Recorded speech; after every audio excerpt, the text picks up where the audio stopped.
ॐ अज्ञानतिमिरन्धस्य ज्ञानञ्जनशलाकया चक्षुरुन्मिलितं येन तस्मै श्रीगुरुवे नमः। गुरुवे गौरचन्द्राय राधिकायै तदालये कृष्णाय कृष्णभक्ताय तद्भक्ताय नमो नमः। वाञ्छाकल्पतरुभ्यश्च कृपा सिन्धुभ्यैव च पतितानां पावनेभ्यो वैष्णवेभ्यो नमो नमः। नमो भक्तिविनोदाय सच्चिदानन्दनामने गौरशक्तिस्वरूपाय रूपानुगवरायते। विरागविद्यानिजभक्तियोगं शिक्षायकतं सपुरुषं पुरान् श्रीकृष्ण चैतन्य शरीरधारी कृपाम्बुधियस्तमं प्रपद्ये।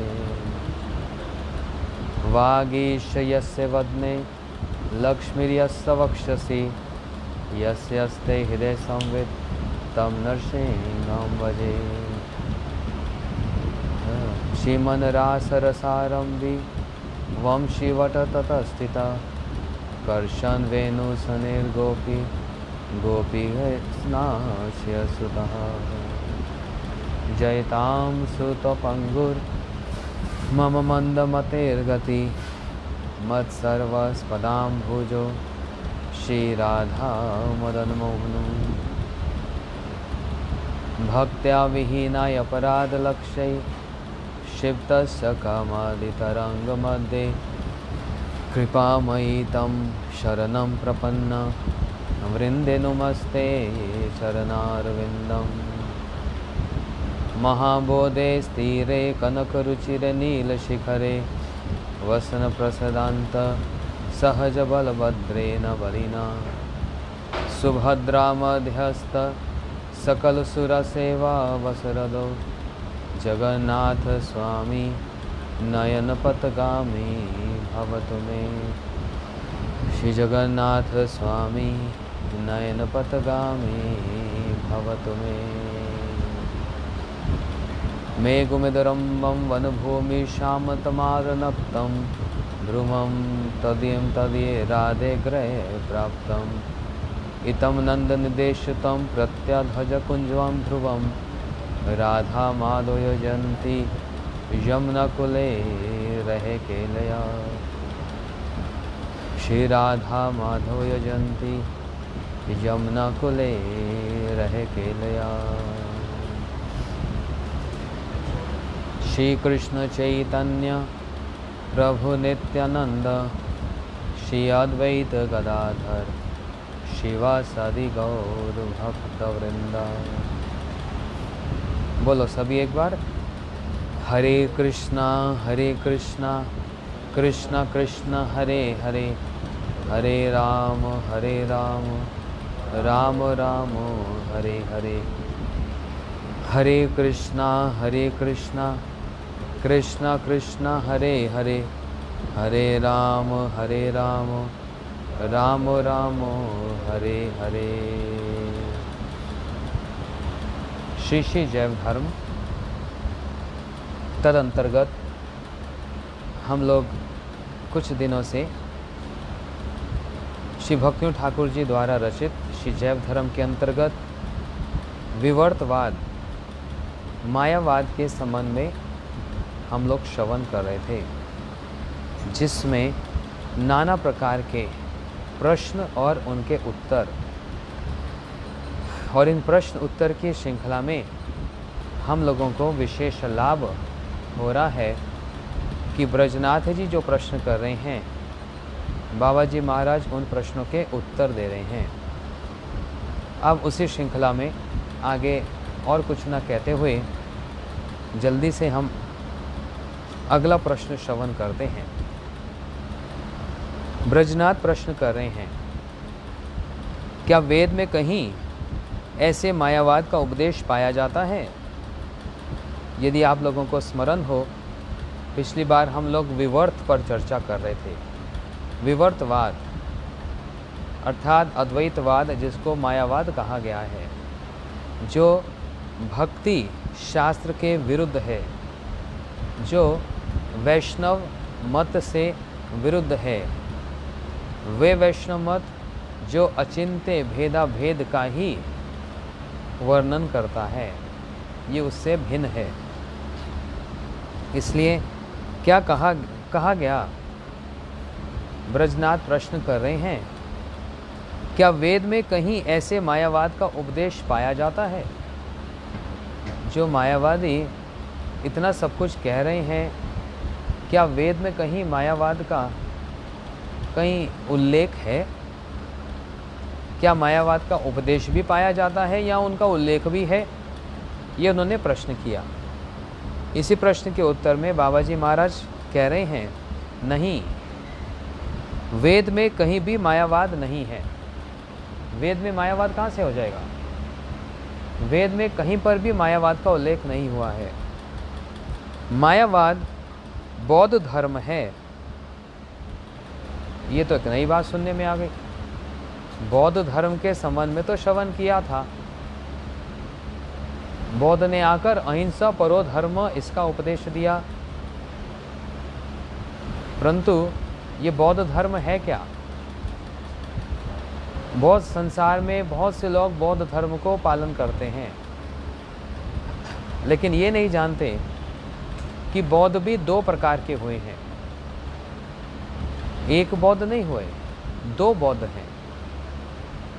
एक बौद्ध बुद्ध अवतार जिसको कहा गया, ये तो केशव धृता बुद्ध शरीरा जय जगदीश हरे। श्री कवि जयदेव गोस्वामी जी ने गीत गोविंद में जब 10 अवतार का वर्णन किया, उसमें इन बुद्ध का वर्णन किया, जो साक्षात भगवान के अवतार हैं और जिनके अवतार का कारण क्या हुआ? बोलते हैं अवतार का कारण ये, पशुओं की जो बलि दी जा रही थी, उन पर जो हिंसा की जा रही थी, उन पशुओं की रक्षा करने के लिए, उस हिंसा को बचाने के लिए श्री बुद्ध भगवान प्रकट हुए। परंतु ये भगवान बुद्ध हैं, ये अवतार बुद्ध हैं। परंतु बाद में गौतम बुद्ध हुए, जिन्होंने गया में जाकर वृक्ष के नीचे बैठकर निर्वाण प्राप्त किया। भगवान बुद्ध ये तो प्रमाणिक हैं, बोनाफाइड हैं, परंतु जो दूसरे बुद्ध हुए, जिनको सारा संसार बौद्ध धर्म करके उनको पालन करता है, बड़े बड़े राजाओं ने बौद्ध धर्म को पालन किया। यदि आप लोग थोड़ा इतिहास जानते हो, हिस्ट्री पढ़ी हो, तो बड़े बड़े राजा जैसे अशोक द ग्रेट, अशोक ने भी बौद्ध धर्म को पालन किया था। तो जब राजा पालन करता है तो प्रजा भी उस धर्म का पालन करने लग जाती है। इस कारण से बौद्ध धर्म का बड़े अच्छे से प्रचार हुआ। परंतु बौद्ध धर्म है क्या? बोलते हैं निर्वाण की प्राप्ति। जगत शून्य है और शून्य में ही हमको मिल जाना है, शून्य में ही शून्य हो जाना है, जीरो में जीरो हो जाना है। वे लोग वेद को मानते तक भी नहीं हैं, परंतु विवर्तवाद, अद्वैतवाद शंकराचार्य जी का, उन्होंने कम से कम वेद को माना तो एकम अवदित्यम, ये उनका सिद्धांत था। बस एक ही है, वो एक ही है और हमको उस एक में ही एक हो जाना है, ये बात कही। लेकिन बौद्धों ने क्या कहा? जीरो है, शून्य है, शून्य में ही हमको भी शून्य हो जाना था, इसको बोला गया निर्वाण। तो बुद्ध भगवान जो भगवान के अवतार हैं वे तो प्रमाणिक, परंतु ये जो दूसरे बुद्ध हुए, बौद्ध जो हुए, इनको प्रमाणिक नहीं माना गया। इनका शून्यवाद, इनका निर्वाण। और जब यह प्रश्न किया गया कि मायावाद कौन, मायावाद का उपदेश, ये वेद में कहीं भी मायावाद का उल्लेख नहीं हुआ है, मायावाद बौद्ध धर्म ही है, इनडायरेक्टली, डायरेक्टली तो नहीं, इनडायरेक्टली। क्यों? एक श्लोक में बताया गया, मायावाद असशास्त्रम पृच्छम बोधमुच्यते। मायावाद असत शास्त्र, मायावाद जो है वो सत शास्त्र नहीं है, वेद के बात को नहीं कहते, वेद विरोध बात को कहते हैं। ठीक है, तो वेद विरुद्ध बात को कहते हैं, वेद की बात को नहीं कहते। और हमारे तो आधार ही वेद हैं, यदि वेद नहीं तो कुछ भी नहीं। वेद ऐसा प्रमाण है, जैसे मैं तो अभी इतना ज्ञानी नहीं हूँ, परंतु हमारे जो ऋषि मुनि हुए, जिनको वेदों का पूरा पूरा ज्ञान है, वो सब कुछ बतला सकते हैं, जिसको आज हम साइंस कहते हैं। साइंस का मतलब ही होता है विज्ञान। तो उन लोगों को जो उस विद्या में प्रांगत थे, ज्ञान और विज्ञान दोनों का ही अनुभव था।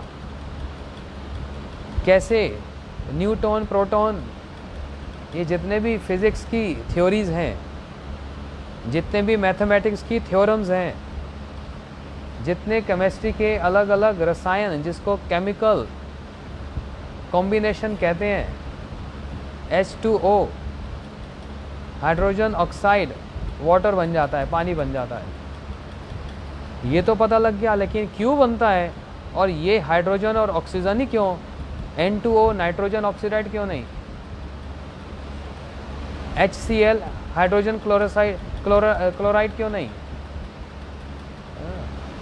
H2O ही वाटर क्यों होगा।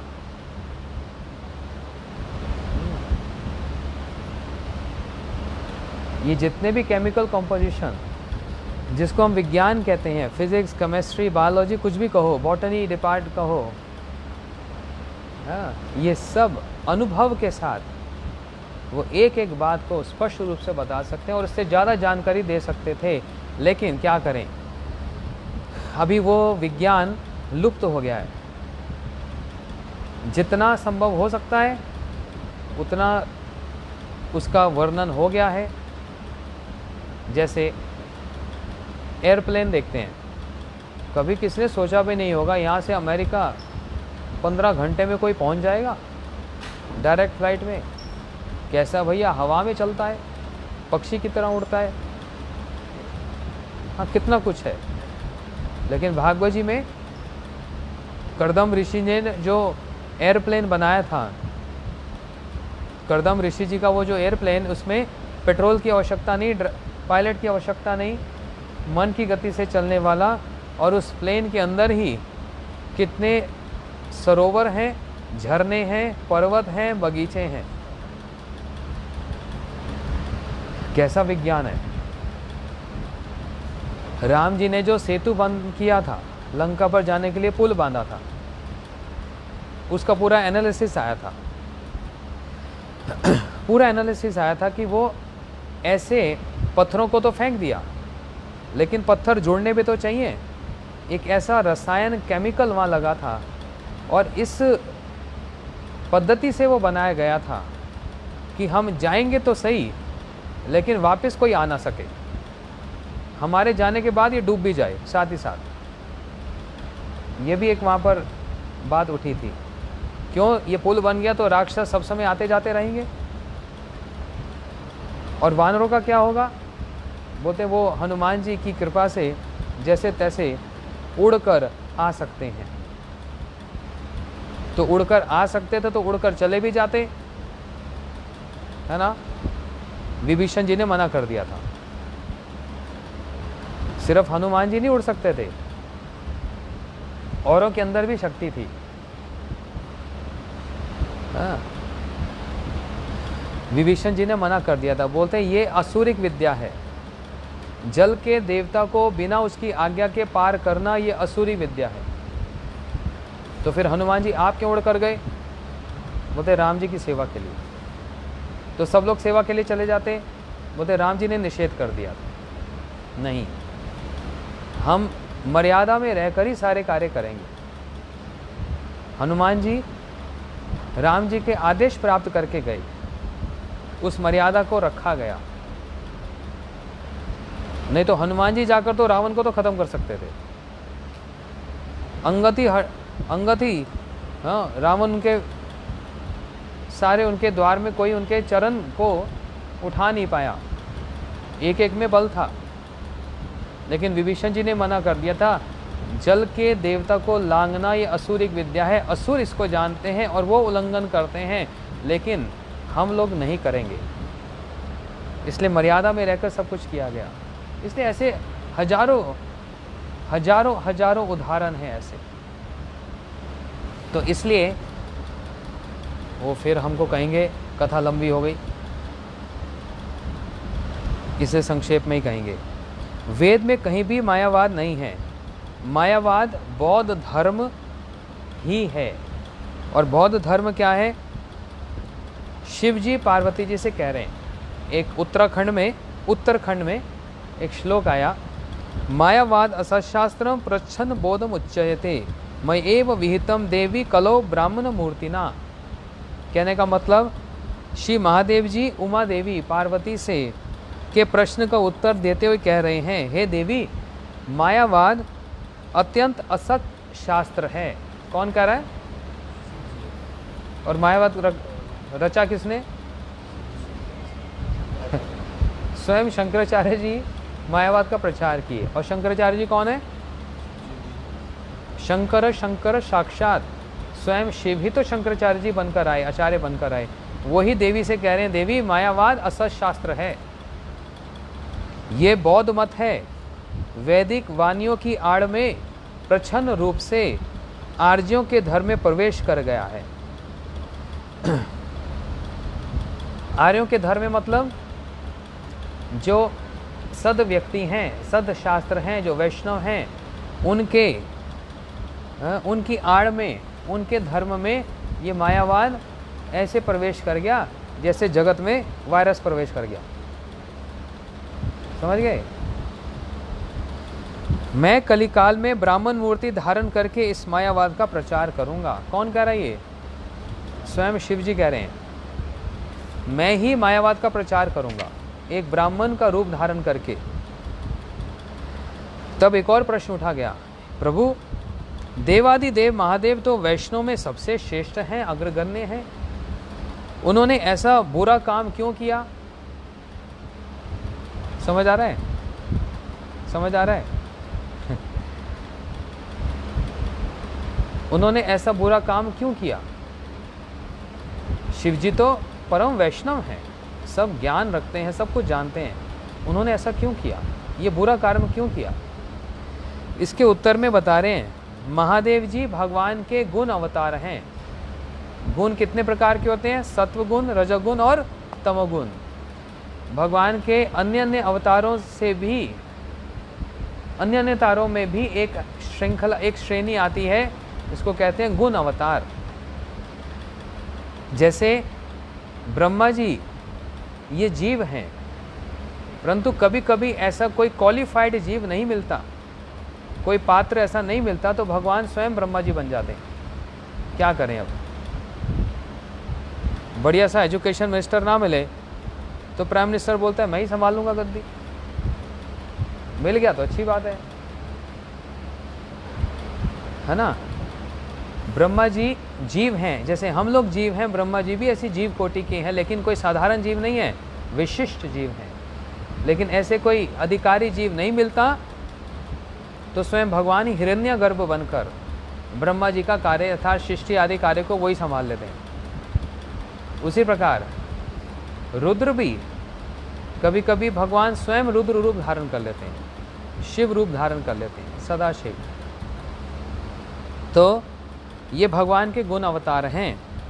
असुरगण भक्ति पद को ग्रहण करके सकाम भाव से भगवान की उपासना कर अपना अपना दुष्ट उद्देश्य सफल करने की चेष्टा करने लगे थे। क्यों शिव जी ने ऐसा किया? बोलते हैं ये शिव जी असुरों को बहुत वर देने वाले हैं। रावण को दिया ना, कंस को दिया ना, भस्मासुर को दिया ना, ये जितने असुर हैं ये जानते हैं भैया शिव भोले भाले हैं, कोई अच्छे अच्छे फूल भी इनको चाहिए नहीं। ये जो जंगल में फूल उगता है कौन सा? हाँ, जो भगवान को चढ़ता ही नहीं है, वो फूल, वो पुष्प शिव जी को चढ़ाने से तुरंत प्रसन्न हो जाते हैं। बेल पत्र चढ़ता है शिव जी पर, बस असुर ये जानते हैं इनकी थोड़ी सी तपस्या की जाए ये तो बड़े प्रसन्न हो जाते हैं। तो वर लेने के लिए, वरदान लेने के लिए, जैसे रावण ने किया, कंस ने किया, भस्मासुर ने किया, और बहुत सारे असुर इनको ही पकड़ते हैं। सारे असुर शिव जी को पकड़ते हैं, वो तो बहुत जल्दी प्रसन्न हो जाते हैं। हाँ, लेकिन ये असुर क्या करते हैं? भक्ति पथ को ग्रहण करके अपना काम निकलवाने के लिए क्या करते हैं? भक्ति को पकड़ लेते हैं। हाँ, शिव जी वो धतूरा होता है ना, वो तो भक्ति पथ को असुरों ने पकड़ लिया। क्यों? बोलते हैं इससे हमको बहुत लाभ मिल जाएगा और इससे क्या होगा, इनकी शक्तियां बढ़ जाएंगी। ये बात भगवान जान गए और उन्होंने क्या किया? ऐसा देखकर बड़ी करुणामय भक्त वत्सल भगवान ने सोचा कि असुरगण भक्ति को भ्रष्ट कर भक्तों को कष्ट प्रदान कर रहे हैं। भक्त का स्वभाव ही भगवान की सेवा करना और असुर का स्वभाव ही क्या है? सबको भगवान से अलग करना। यह असुरिक उनका स्वभाव है। अब ये असुर सब भक्ति वाले मार्ग में चल पड़े। आजकल भी होता है कि नहीं होता? क्या बोले, अब नाम तो नहीं बताते, लेकिन ऐसे कितने असुर प्रवचन तो बड़ा अच्छा करेंगे, लेकिन नेचर क्या होगी? असुरों जैसी होगी। भगवान से कोई मतलब नहीं, सेवा से कोई मतलब नहीं, बस अपना अपना बड़ा बड़ा हाँ जेट प्लेन और ये सब अपना रख लिया और खूब संसार के लोगों के मौज मस्ती, उनके जो धन को सब लेकर अपने भोग में लगा दिया, भगवान की सेवा के नाम पर कुछ भी नहीं। ये है असुर लोग जो भक्ति मार्ग में प्रवेश कर जाते हैं और फिर भक्त लोग भी उसमें पिस जाते हैं। सारा संसार क्या बोलता है? अरे ये सारे एक जैसे ही हैं। नुकसान किसका हुआ? असुर तो था ही असुर। हानि किसकी हुई? उन भक्तों की जो सच में भक्ति करना चाह रहे हैं। और सारा संसार फिर बोलने लगता है ये सारे बेकार है, सब ऐसे ही है। तो भगवान इसी को ही सेपरेट रखना चाह रहे हैं, इसलिए उन्होंने क्या किया? भगवान ने सोचा कि असुरगण भक्ति पथ को भ्रष्ट कर भक्तों को कष्ट प्रदान कर रहे हैं, इसलिए भक्ति पथ को भ्रष्ट होने से बचाना चाहिए। कैसे बचाया जाए? ऐसा सोचकर उन्होंने महादेव जी को बुलाकर कहा, शिव जी जरा इधर आइए। हे शंभु, भगवान कह रहे हैं, तामस प्रवृत्ति वाले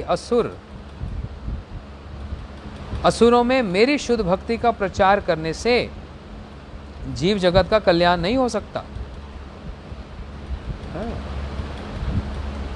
असुरिक लोग मेरे बारे में कहेंगे, मेरी भक्ति के बारे में कहेंगे, इससे जगत का कल्याण नहीं होगा, क्योंकि ये तो अपने उद्देश्य को पूरा करने के लिए ऐसे ही करते हैं। धर्म अर्थ काम त्रिशूल है, ये त्रिवर्ग, इसी की पूर्ति के लिए ही इनका सब कुछ है और कुछ नहीं।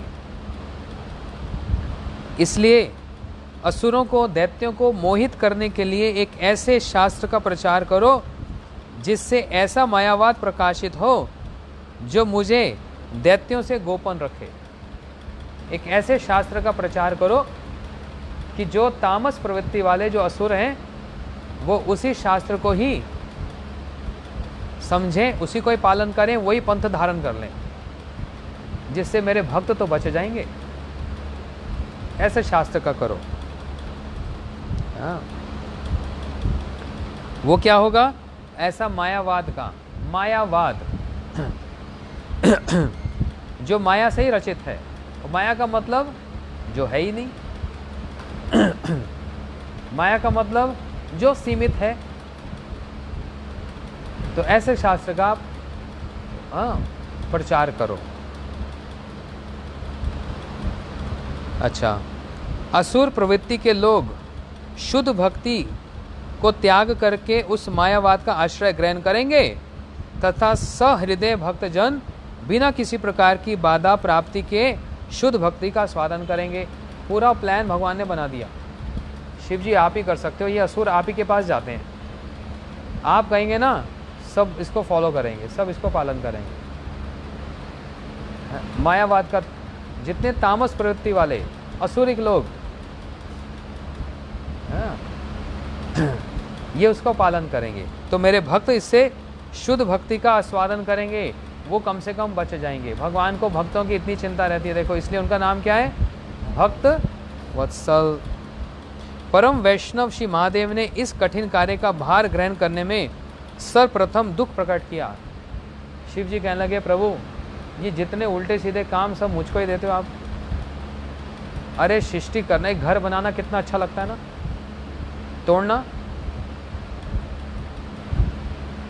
आप तो जानते ही हो, बनाने में तो कितना दिमाग लगता है, कहीं भी गलती नहीं हो। तोड़ने में थोड़ा सा लगता है, हिसाब से तोड़ा जाता है, लेकिन बस हथौड़ा मारो, खत्म करो। शिव जी कह रहे सृष्टि का काम तो अच्छा, और मुझको कौन सा काम दिया? ध्वंस करने का। ये सारे मुश्किल काम मुझको ही क्यों दिए जाते हैं? देवताओं ने अमृत पिया, समुद्र मंथन हुआ था, देवताओं ने अमृत पिया, देवताओं को तो आपने अमृत पिलवा दिया, और जब विष निकला तो किसके पास भेजा? तो जहर पीने के लिए मैं ही बचा हूँ, विष पीने के लिए मैं ही बचा। ये भी उल्टा काम है ना। और अब आप कह रहे हो ऐसा शास्त्र बनाओ जो मायावाद हो, जिसमें यह कहा जाए कि प्रभु आपका रूप ही नहीं है, प्रभु आपका कोई गुण ही नहीं है, आपकी कोई शक्ति नहीं है। कैसे कह दूं मैं? मेरे को बड़ा दुख होता है, आप बड़े मुश्किल वाले कार्य मुझको देते हो। परंतु भगवान की आज्ञा मानकर मायावाद का प्रचार किया। भगवान ने कहा, शिव जी आप मेरे परम प्रिय हो ना, अपने प्रिय व्यक्ति से ही तो कुछ कहा जाता है, बाहर के व्यक्ति से थोड़ा कुछ कहा जाता है। जिससे प्रेम होगा उसी को तो अधिकार समझकर कहा जाता है। अरे कल जरा हमारे लिए बना लाना, ऐसे किसी को बोलते हैं? किसको बोला जाता है? जिस पर अधिकार है। नहीं नहीं महाराज जी, मैं ना कल बिजी हूँ। अरे क्या बिजी है? चुपचाप पूड़ी छोले बना कर ले आना। इतनी बात कोई किसको बोल सकता है? किसको बोल सकता है? जिसके साथ संबंध होगा। कल पूड़ी छोले हलवा, कल ना बिजी है, परसों ले आओ, नहीं कल लाना है।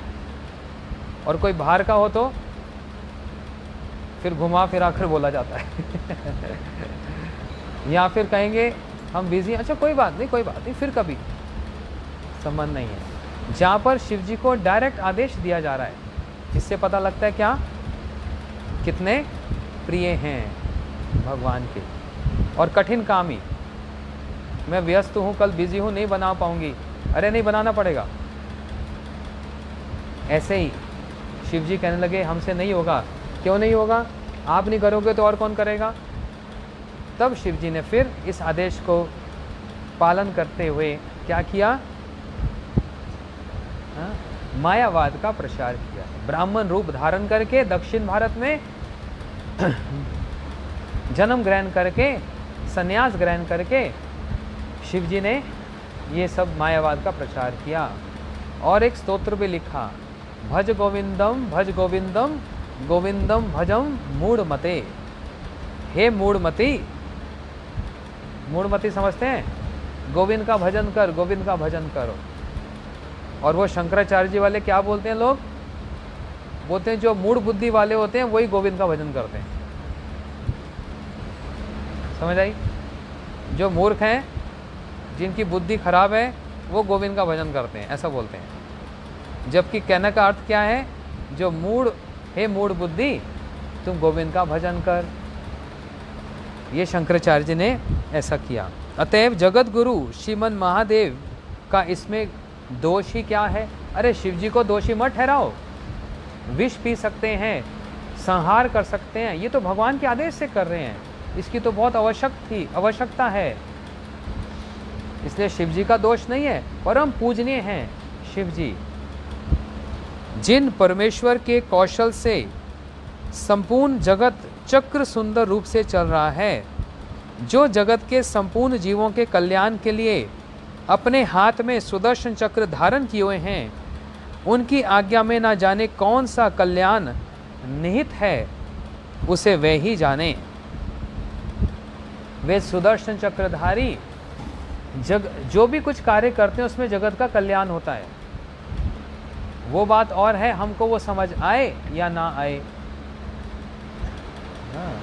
लेकिन कोई माता पिता अपने संतान का द्वेषी होता है?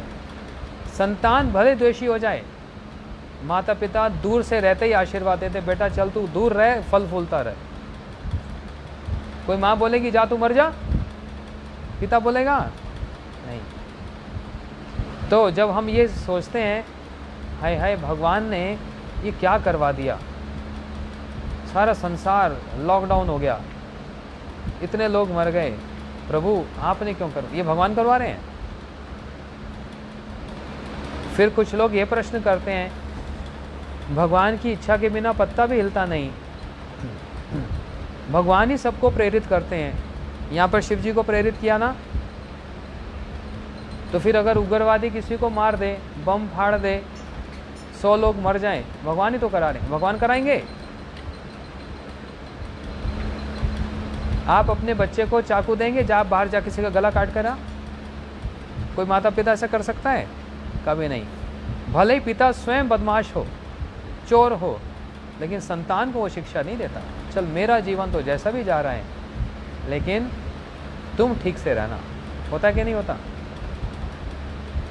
तो एक साधारण पिता का बालक के प्रति, बच्चे के प्रति ये भावना रहती है, तो फिर भगवान की जो कि रचयिता ही है, उसके पीछे कोई ना कोई कारण तो अवश्य ही होता है। वो कारण निहित है, वो समझने के लिए सूक्ष्म बुद्धि, सूक्ष्म विचार चाहिए। नहीं तो हम आप तो कुछ भी कह दें, हाय हाय भगवान ने क्या करवा दिया, हाय भगवान ने ऐसा क्यों किया। दुर्योधन ने भी ये कहा था। दुर्योधन कहता है कि मेरे को बनाने वाला कौन? आप ही तो हो बनाने वाले। यदि मैं बुरा हूँ, बुरे काम करता हूँ, तो मुझसे करवा कौन रहा है? आपकी इच्छा के बिना तो पत्ता भी हिलता नहीं, तो मुझे से बुरे काम भी आप करवा रहे हैं। भगवान ने कहा अच्छा, वाह वाह वाह, बड़ा अच्छा उदाहरण देता है। बोलते आप अर्जुन को आप चलाते हो, वो सही चलता है, मुझको आप चलाते हो, मैं बुरा हूँ तो मेरा क्या दोष है? किसका दोष है? आप ही का ही दोष है, आपने बनाया, आपने मेरी नेचर ही ऐसी बनाई। इसी बात को आप लोग पहले सुन चुके होंगे जैव धर्म में। भगवान ने सबको एक स्वतंत्रता दे रखी है। क्या स्वतंत्रता? हम सब एक स्वतंत्र प्राणी हैं। जैसे हम भारत के स्वतंत्र नागरिक हैं, कहीं पर भी जाएं, कुछ भी करें, कोई मना ही है? भाई मैं रात को नहीं सोता, दिन में सोऊंगा, कोई कुछ कह सकता है? भाई मैं कथा सुनूंगा, मैं नहीं सुनता, कोई कुछ कह सकता है? ना सुन, फांसी हो जाएगी कथा नहीं सुनने से। काश ऐसा हो जाता। हर कोई रोज 1 घंटा कथा जरूर सुनेगा, नहीं सुनेगा बस 1 साल देखेंगे, दूसरे साल ही फांसी की सजा। आनंद आ जाता, सब लोग हाँ इंटरनेट पे कथा सुन रहे होंगे, सबका हिसाब हो जाता उसमें। तो ये है स्वतंत्रता। लेकिन इतनी भी स्वतंत्रता नहीं दी कि किसी का घर जला दो, तब तो सजा है ना। ऐसे ही हम स्वतंत्र नागरिक हैं, उसी प्रकार हम जो जीव हैं हम भी स्वतंत्र हैं। भगवान हमारी स्वतंत्रता में हस्तक्षेप नहीं करती, सरकार हमारी स्वतंत्रता में इंटरफेरेंस, हस्तक्षेप नहीं करती है। लेकिन हम यदि उल्टा करने जाएंगे तो हस्तक्षेप होगा कि नहीं होगा? अच्छा खासा होगा। टैक्स नहीं दोगे तो सरकार पकड़ेगी, गलत करेंगे सरकार पकड़ेगी, लेकिन ऐसे आप फ्री हो, आप कुछ भी करो। उसी प्रकार हम स्वतंत्र जीव हैं, स्वतंत्रता हमारा जन्म सिद्ध अधिकार है, लेकिन उसका अपव्यवहार करने से तो फिर ये सजा है। और यही सजा आज हम सारे भोग रहे हैं, कोई डायरेक्टली कोई इनडायरेक्टली। हमने स्वतंत्रता का अपव्यवहार किया है, भगवान के विरुद्ध गए हैं, हम प्रकृति से विरुद्ध गए हैं, हम स्वभाव से विरुद्ध गए हैं, तो भोगो फिर बैठकर। बस वही समस्या चल रही है। और अभी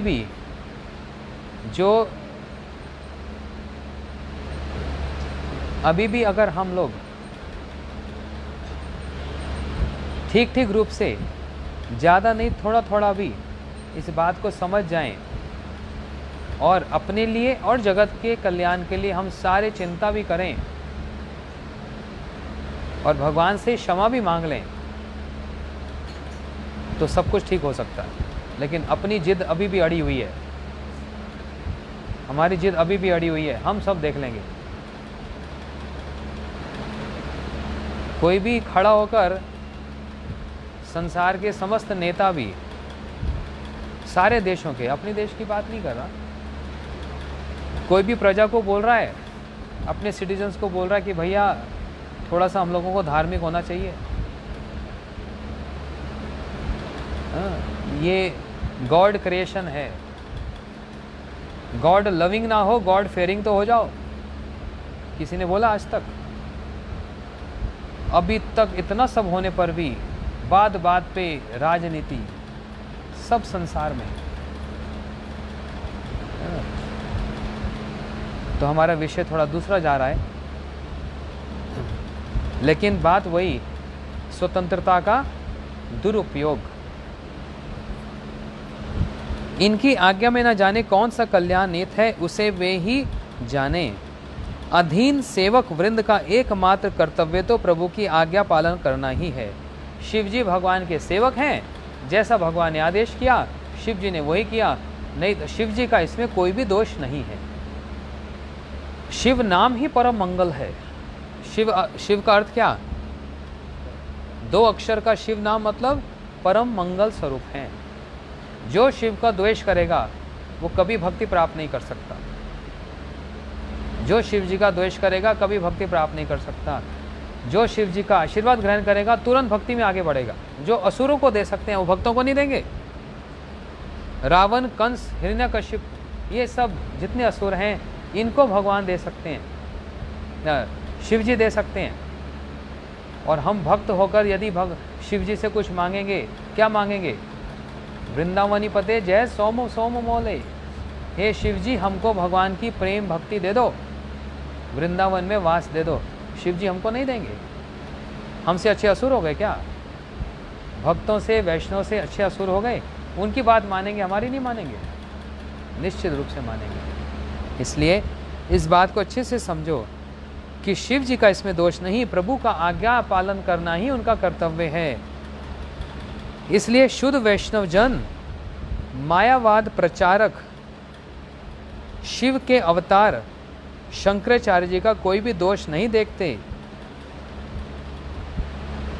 जो वैष्णव आचार्य हैं वो शंकराचार्य जी का दोष नहीं देखते। शंकराचार्य से कोई द्वेष नहीं, विद्वेष नहीं, ये आचार्य हैं, ये शिव हैं। लेकिन जो मत है मायावाद, उसमें दोष है।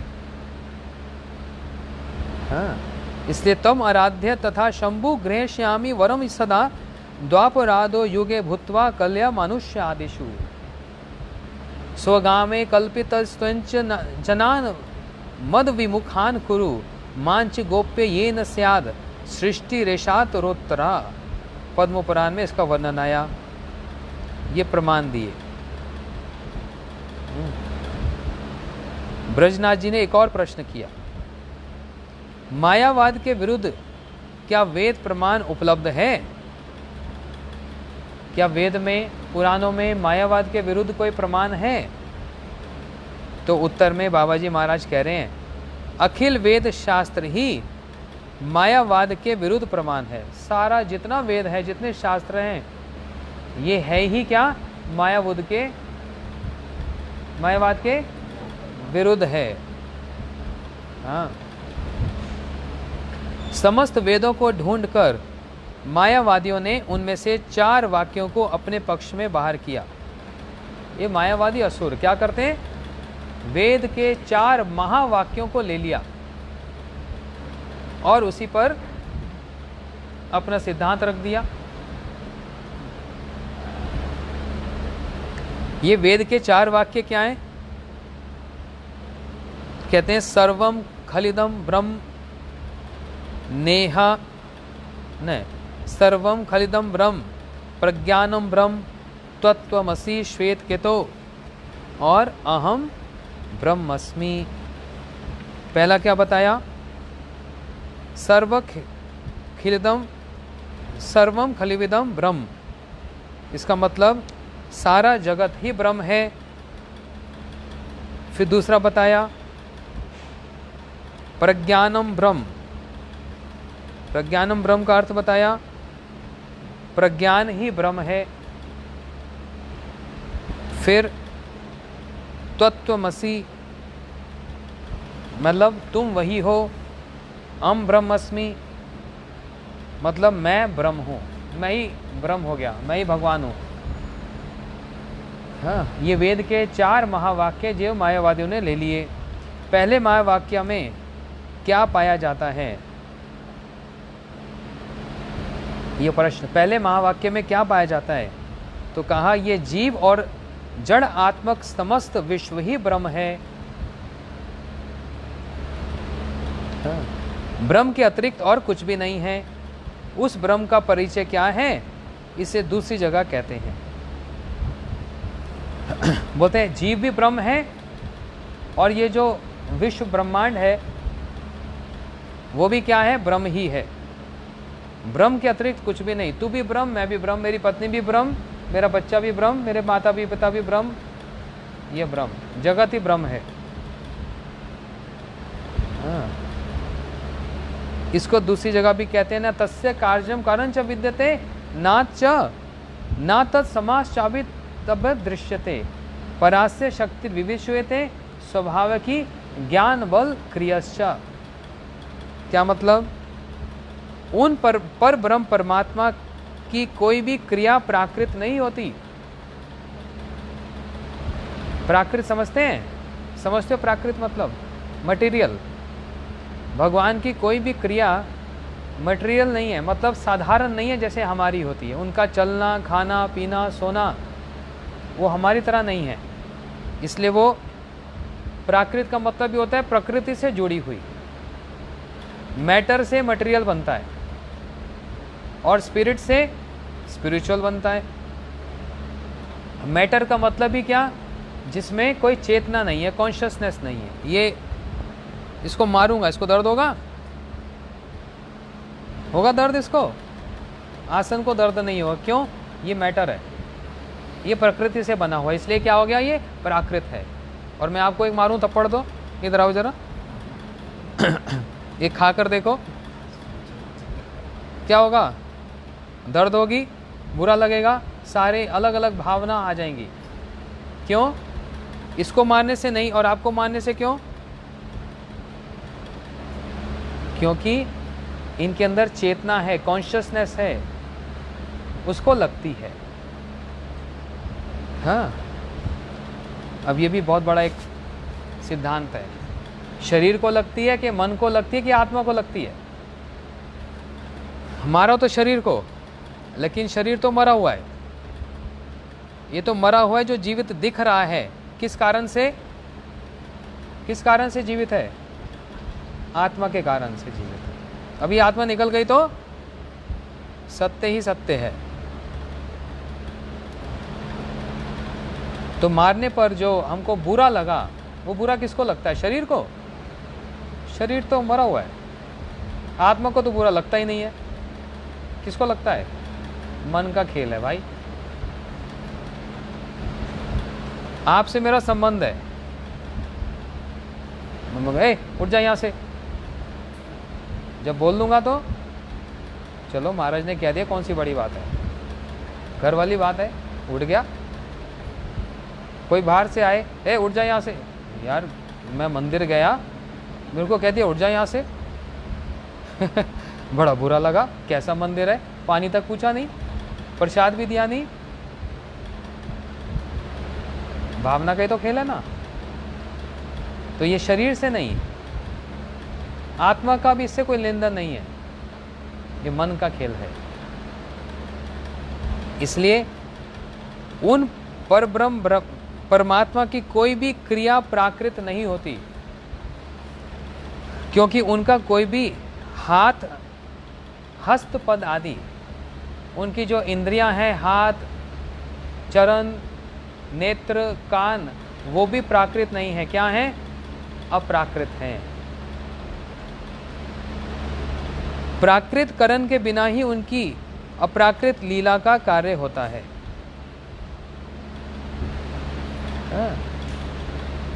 हाथ पैर प्राकृत नहीं है, ट्रांसडेंटल है, मटेरियल नहीं है। इसलिए उनकी जो भी क्रियाकलाप हैं, जिनको हम लीला कहते हैं, वो भी फिर प्राकृत नहीं होती, उसमें भी कोई कारण है, क्योंकि ये सर्व कारणम कारणम है, सारे कारणों के कारण है। अभी समय होता तो इसको बहुत अच्छे से विस्तार से श्रवण करते, लेकिन आदेश हुआ है 5 कथा में ही ये अध्याय समाप्त करना है, इसलिए मैं थोड़ा राजधानी की स्पीड पकड़ रहा हूँ। वे अपराकृत शरीर से एक ही समय सर्वत्र विराजमान रहते हैं। जिनको विस्तार से सुनना है ना, वो फिर 7 से नहीं 7:30 से 8:30 वाली कथा, वो हम इंग्लिश में करते हैं ना, चैतन्य चेतामृत, वो विस्तार की है। वहाँ की गति सही चल रही है एकदम, वो बड़े विस्तार से चलती है। और सुबह वाली जो होती है कितने बजे? 8 से 9 बजे वाली, वो हिंदी में, और 7:30 से 8:30 वाली वो इंग्लिश में, वो हिसाब से चल रही है। लेकिन जो भी हो, ये तो कोर्स है ना, इसको फिर उसकी मर्यादा में रहकर ही सुनना है। तो वे अपराकृत, भगवान अपराकृत शरीर से एक ही समय सर्वत्र विराजमान रहते हैं, इसलिए उनसे बड़ा तो दूर रहे, उनके समान भी कोई दूसरा नहीं दिखाई देता। भगवान से बड़ा तो छोड़ ही दो, उनके बराबर का भी कोई नहीं है। पृश्नि सुतपा 2 ऐसे हुए, दोनों ने तपस्या की और भगवान से यही वर मांगा कि हमको आपके जैसा पुत्र मिल जाए। तो भगवान ने विचार किया, भैया मेरे जैसा तो फिर और तो कोई है ही नहीं, मैं ही हूँ, तो मैं ही पुत्र बनकर आ जाऊंगा। इसलिए भगवान से बड़ा तो छोड़ो, बराबर का भी कोई नहीं है। उन परमेश्वर भगवान की अलौकिकी शक्ति जो इस लोक की ना हो, अलौकिक हो, दूसरे लोक की हो, अर्थात उनके चिन्मय धाम गोलोक एवं निवासतीम अखिल आत्मभूतो, चिन्मय वैकुंठ धाम की शक्तियां उनके साथ हैं, या शक्तियां उनसे प्रकट होती हैं। इसलिए अलौकिक की शक्ति नाना प्रकार की सुनी जाती है। भगवान की बड़ी शक्तियां हैं, जिसमें ज्ञान शक्ति, बल शक्ति और क्रिया शक्ति, ये 3 प्रधान है। ज्ञान, बल, क्रिया च।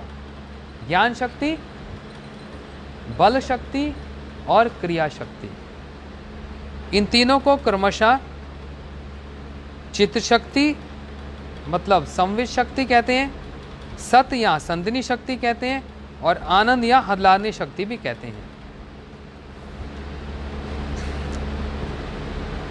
अब यहीं पर ही गाड़ी अटक जाती है, क्या करें, चलो आगे बढ़ते हैं।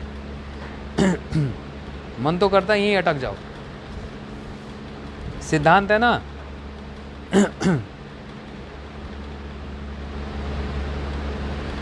उन ब्रह्म की शक्ति को अभिन्न माना गया है, उन ब्रह्म और ब्रह्म की शक्ति को अभिन्न माना गया है। भगवान और उनकी शक्ति में कोई भिन्नता नहीं है, कोई भेद नहीं है।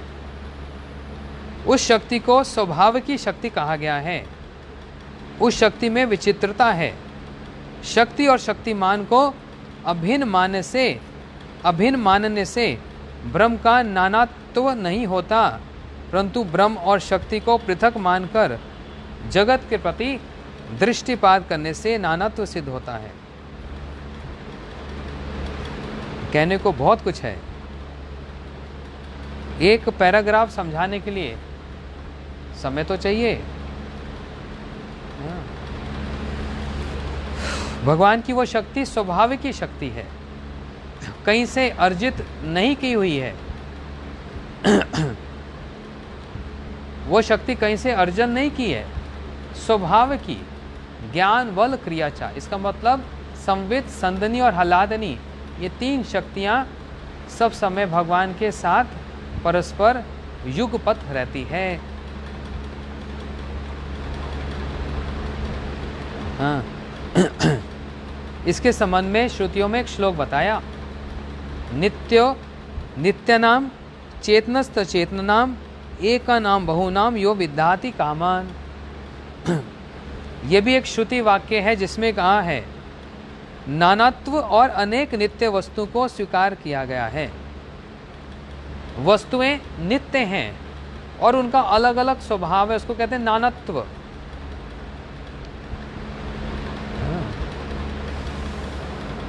कोई सुनकर तो ये बोलेगा भैया ये सुनकर हमको अपने नाना जी की याद आ गई।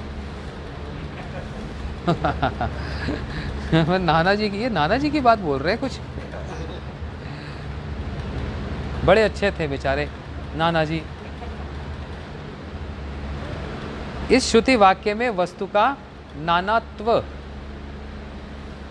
समझते हैं, बोलते जैसे कहा गया जीवत्व, इसका पुरुषत्व, ये पुरुष है, इसके अंदर जो इसका पौरुष है वो तत्व। तो नानात्व मतलब विभिन्न वैरायटीज हैं और उनके नित्य वस्तु को स्वीकार किया गया है। श्रुतियों में ये श्लोक में बताया। इस प्रकार के वाक्य में शक्ति को शक्तिमान से पृथक कर उनके ज्ञान बल और उनकी क्रिया का विचार किया गया है।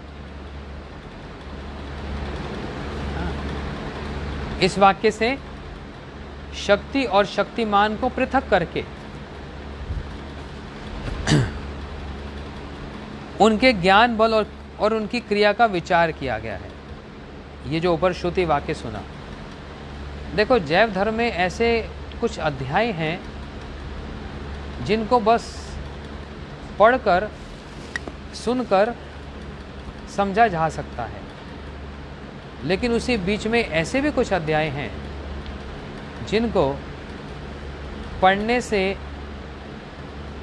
और सुनने से भी समझा नहीं जा सकता। उसको तो फिर समझाकर ही समझा जा सकता है और उसके लिए चाहिए समय।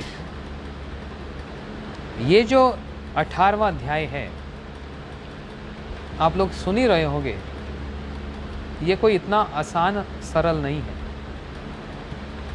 क्योंकि यहाँ पर मायावाद का खंडन है, श्रुतियों की वेदों के वाक्यों की बात है। तो अधूरी बात करके भाई ये लगता है कि जो श्रोता हैं वो एक बात सुनकर कहीं अधूरा ज्ञान धारण करके ना रह जाएं, इसलिए उसकी व्याख्या करने की आवश्यकता पड़ती है कि विषय स्पष्ट हो जाए, बात समझ आ जाए, और वो समझ के लिए फिर समय चाहिए, है ना। चलो फिर कभी सही। प्रज्ञानम ब्रह्म, इस वाक्य में जिस प्रज्ञान को ब्रह्म के साथ एक कहा गया है, उस प्रज्ञा शब्द का व्यवहार बृहदारण्यक श्रुति में प्रेम भक्ति के लिए हुआ है।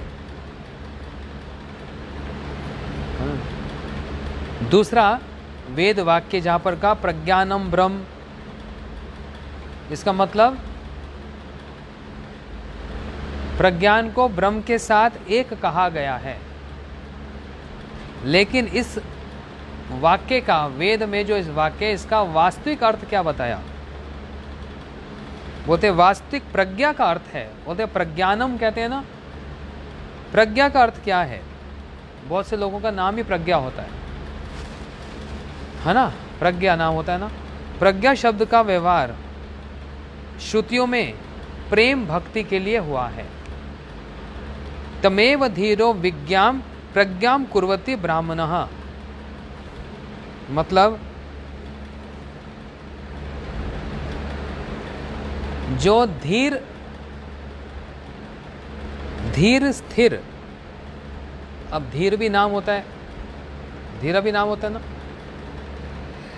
जो धीर स्थिर ब्रह्मज्ञ व्यक्ति पर ब्रह्म भगवान को विशेष रूप से जानकर उनके प्रति प्रकृत ज्ञान स्वरूपा प्रेम भक्ति करेंगे, उसको कहा गया प्रज्ञा। जो धीर स्थिर व्यक्ति पर ब्रह्म भगवान को विशेष रूप से जानकर, उन भगवान को विशेष रूप से जानकर उनके प्रति ज्ञान स्वरूपा प्रेम भक्ति करेंगे, उसको कहा गया प्रज्ञा। ये दूसरा वेद वाक्य, इसका मतलब है क्या, इसका लक्ष्य क्या बताया? बोलते हैं प्रेम भक्ति इसका लक्ष्य बताया। लेकिन मायावादी ने इन वेद वाक्यों को लेकर ये कह दिया गया कि प्रज्ञा ही ब्रह्म है, वो ब्रह्म है, उसमें कोई नित्यत्व नहीं है, कोई नानात्व नहीं है, उसमें कोई वैरायटी नहीं है, बस ब्रह्म है, मतलब एक ज्योति है, बस और कुछ नहीं। हाँ। फिर तीसरा वाक्य बताया, त्वत्वमसि श्वेत केतो, जिसका मतलब है तुम हे श्वेत केतो तुम वही हो, मतलब ए भाई तुम वही हो, वही हो मतलब तुम ही ब्रह्म हो। इस वाक्य में जिस ब्रह्म के साथ ऐक्य की शिक्षा दी गई है उसके संबंध में बृहदरण्योपनिषद में इस प्रकार कहा गया है। ये जो कहा तुम एक ही हो, उसका मतलब क्या?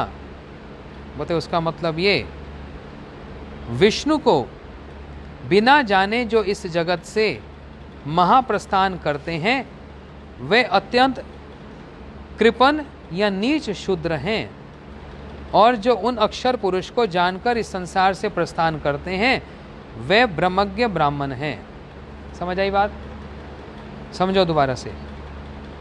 जो इस संसार से चला जाएगा, सभी तो जाएंगे हम, लेकिन इस संसार से ऐसे ही कोई चला जाएगा बिना भगवान को जाने, बिना भगवान की सेवा किए, भगवान को समझे। उसकी तुलना किससे की गई? बोलते हैं कृपण, कंजूस, और दूसरा शूद्र। कृपण से और शूद्र से की गई। ये वास्तव अर्थ है। इसका मतलब क्या? डायरेक्ट ना कह के इनडायरेक्टली कह दिया कि भैया जगत से जाने से पहले भगवान का भजन करके ही जाना।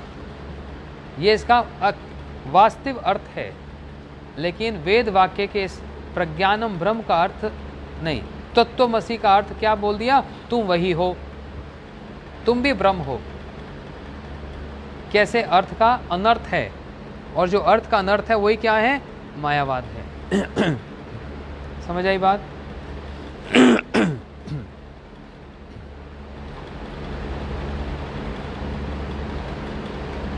हाँ, फिर बताया अहम ब्रह्मस्मि। इस वाक्य में जिस विद्या की प्रतिष्ठा है वह विद्या यदि अंत में भक्ति स्वरूपनी ना हो तो ऐसी विद्या को अच्छा, अहम ब्रह्मस्मि आप देखोगे बहुत जगह लिखा होगा, या बहुत से लोग जप करते हैं अहम ब्रह्मस्मि, अहम ब्रह्मस्मि, अहम ब्रह्मस्मि, मतलब मैं क्या हो गया? मैं ही ब्रह्म हो गया, मैं ही ब्रह्म हो गया, मैं ही ब्रह्म हो गया। ऐसे करके क्या हो जाएगा? एक दिन तुम ब्रह्म हो ही जाओगे। तो भैया ऐसी बात है तो कल मैं एक अलग से माला ले आता हूँ बाजार में और मैं बोलता हूँ मैं ही प्रधानमंत्री, मैं ही प्रधानमंत्री, मैं ही प्रधानमंत्री, हो जाओगे? या उसके लिए कुछ करना पड़ेगा? करना पड़ेगा ना। उस उस पदवी पर पहुंचने के लिए पूरे जीवन का अभ्यास चाहिए। कितनी बार उठक बैठक, मार पीट, क्या क्या राजनीति इत्यादि करके कोई व्यक्ति उस पदवी पर बैठता है और साथ साथ राजयोग भी होना चाहिए उसके हाथ में। समझ रहे हो? सारे जीवन का अभ्यास ही इससे नहीं चलेगा, राजयोग भी चाहिए। और जिसका राजयोग होता है और वो क्वालिफिकेशन भी साथ में होती है, बन गया उस पदवी पर तो मेरे बोलने से तो होगा नहीं, उसके लिए मेरे को करना पड़ेगा। तो ऐसे ही जप करते करते कि मैं ब्रह्म हो जाऊं, मैं ब्रह्म हो जाऊं, मैं ब्रह्म हो नहीं सकता। हाँ लेकिन इस वाक्य में जिस विद्या की प्रतिष्ठा है, वह विद्या यदि अंत में भक्ति रूपनी ना हो तो ऐसी विद्या को ईशोपनिषद में हे बताया गया है, व्यर्थ का, बेकार का बताया गया है। अंधम तमा प्रवशंति ये अविद्यामुपासते ततो भूयम एवते तमो या उ विद्यानम रताम। मतलब क्या? इसका अर्थ क्या? जो अविद्या में स्थित हैं वे गहन अंधकार में प्रवेश करते हैं, और जो विद्या में रत हैं वे उससे भी अधिक घोरतर अंधकार में प्रवेश करते हैं। जो अविद्या में स्थित हैं वे गहन अंधकार में प्रवेश करते हैं, और जो विद्या में रत हैं वे उससे भी अधिक घोरतर अंधकार में प्रवेश करते हैं। भैया वो कैसे? अविद्या की उपासना करके, अविद्या की उपासना करके जो आत्मा का चिन्मयत्व नहीं जानते वे घोर अंधकार में प्रवेश करते हैं। जो अविद्या का परित्याग तो करते हैं किंतु जीव को चित्तकन ना जानकर ब्रह्म मानते हैं, वे उससे भी अधिक अंधकार में प्रवेश करते हैं। अब बात समझ आई? जो अविद्या को ही मानते हैं, आत्मा चिन्मय है उसको नहीं स्वीकार करते, वे तो घोर अंधकार में प्रवेश करते ही करते हैं। लेकिन इस अविद्या को छोड़कर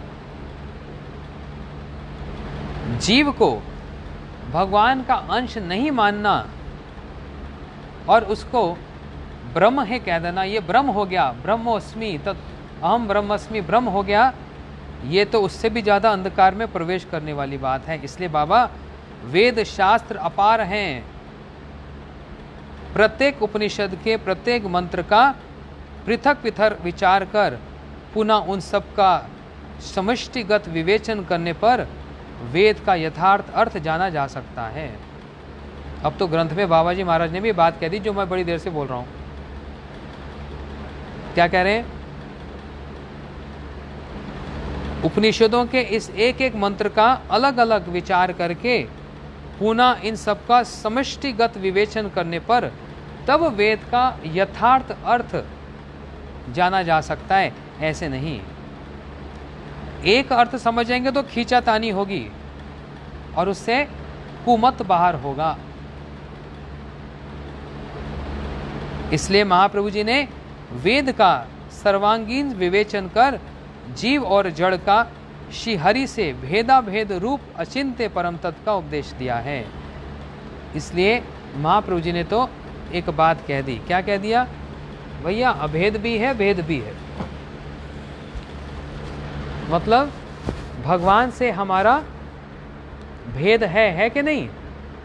कैसा भेद है? सूरज को देखते हैं ना, उसमें कितनी किरणें होंगी, गिन सकते हैं? सारे संसार को उजाला देता है।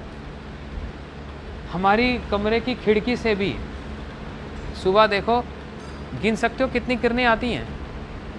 उस किरणों में छोटे छोटे कीटाणु दिखते हैं ना, वो हम हैं। कहाँ सूरज और कहाँ उनकी असंख्य किरणों में, एक किरण में वो असंख्य कीटाणुओं में एक वो हम हैं।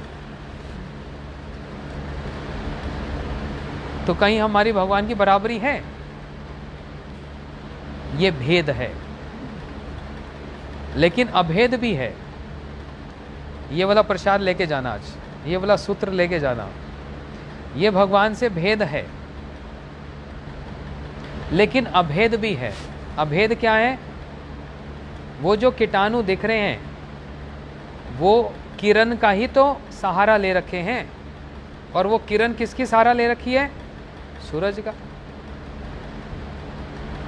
किरण कोई अलग से तो आई नहीं, सूरज की किरण चंद्र से तो निकली नहीं, तारे से निकली नहीं, निकली तो सूरज से ही, सूर्य से प्रकट हुई।